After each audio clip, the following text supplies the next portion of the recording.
4 لوگ دنیا میں ایسے ہو چکے ہیں جنہیں اللہ تبارک و تعالی نے پوری دنیا میں اقتدار دیا، ایک وقت میں پوری دنیا کا ایک ہی بادشاہ۔ 2 مسلمان تھے، 2 کافر۔ مسلمانوں میں حضرت سلیمان علیہ السلام اور جناب ذوالقرنین علیہ السلام، اور کافروں میں بخت نصر اور نمرود۔ یہ 2 لوگ ہیں جنہیں اللہ نے پوری دنیا میں اقتدار دیا، اور پھر اس کے بعد آنے والے وقت میں اللہ تعالیٰ امام مہدی کو سارا اقتدار عطا فرمائے پوری دنیا کا۔ حضرت ذوالقرنین کے بارے میں 2 روایات ہیں، ایک تو یہ ہے کہ وہ نبی تھے اور ایک یہ ہے کہ نہیں وہ ولی تھے، لیکن مجھے حضرت مولا علی شیر خدا رضی اللہ تعالیٰ عنہ کا قول ملا ہے جس میں آپ نے فرمایا کہ نہیں وہ نبی نہیں تھے، تو اس لیے میرا نظریہ یہی ہے کہ وہ اللہ کے ایک نیک بندے تھے۔ اللہ نے انہیں پوری زمین میں اقتدار دیا۔ وہ ایک مہم پہ نکلے، ان کا ارادہ بنا کہ میں ذرا دنیا کا چکر لگاؤں، تو انہوں نے سفر شروع کیا کہ میں دیکھوں ذرا سورج غروب کہاں ہوتا ہے۔ تو فرماتے میں پہنچا، بڑا گیا، لیکن میں اس مقام تک پہنچ گیا جہاں سورج غروب ہوتا ہے، تو پھر میں نے دیکھا کہ ایک سیاہ کنواں ہے جس کے اندر جا کے وہ چھپ گیا ہے، لیکن رب کریم کی اس حقیقت تک میں پہنچ سکا نہیں۔ پھر آپ فرماتے ہیں کہ میں آگے نکلا تو مجھے ایک قوم کے بارے میں بتلایا گیا جو بڑی خونخوار قوم تھی، بڑی خونخوار، اس کو یاجوج اور ماجوج کہا جاتا ہے۔ یہ قوم اتنی خونخوار تھی کہ یہ درندوں کو بھی کھا جایا کرتی تھی، اتنے لمبے چوڑے ان کے قد تھے، اتنے زیادہ طاقتور تھے کہ سانپ اور بچھو بھی کھا جاتے تھے۔ یہ نکلا کرتے تھے سبزے کے دنوں میں تو ساری کھیتیاں اجاڑ جاتے تھے، ہر چیز تباہ کر جاتے تھے، حتیٰ کہ انسانوں تک کو کھا جاتے تھے۔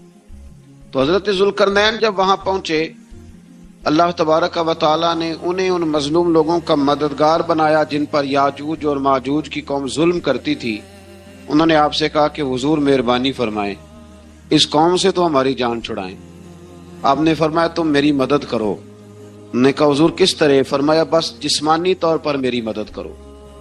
تو آپ نے پھر وہاں ایک دیوار بنائی، ایک دیوار لوہا کاٹ کر، سیسا پگھلا کر، پتھر ڈال کر ایک بڑی موٹی تازی دیوار بنائی، اور اتنی اونچی بنائی، اور پھر اس کے چاروں جانب آگ جلائی تاکہ وہ لوہا اس طرح پگھل جائے کہ وہ دیواروں کے ساتھ چپک جائے، تاکہ کوئی آدمی پیر رکھنا چاہے تو پیر رکھ کے اس پہ چڑھ نہ سکے۔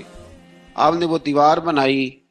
اب اس قوم کا حال یہ ہوا کہ وہ اس کے اندر قید ہیں، وہ صبح جب اٹھتے ہیں تو اس کو توڑنا شروع کرتے ہیں، توڑتے رہتے ہیں، تو جب شام ہوتی ہے تو ان میں سے ہر روز ایک شخص کہتا ہے اتنی رہنے دو، باقی کل کریں گے۔ لیکن جب وہ سویرے اٹھتے ہیں تو اللہ تعالیٰ اس دیوار کو پھر سے مضبوط فرما دیتا ہے۔ نبی کریم علیہ الصلوۃ والسلام نے فرمایا قرب قیامت میں ایک وقت آئے گا، قیامت کے قریب جا کے ایک ٹائم ایسا آئے گا کہ اس مخلوق میں سے ہی ایک شخص پکارے گا، اور پکار کے کہے گا کہ اب سو جاؤ انشاءاللہ۔ اللہ ان کی زبان پہ جاری کہے گا اب سو جاؤ اور سویرے انشاءاللہ یہیں سے شروع کریں گے۔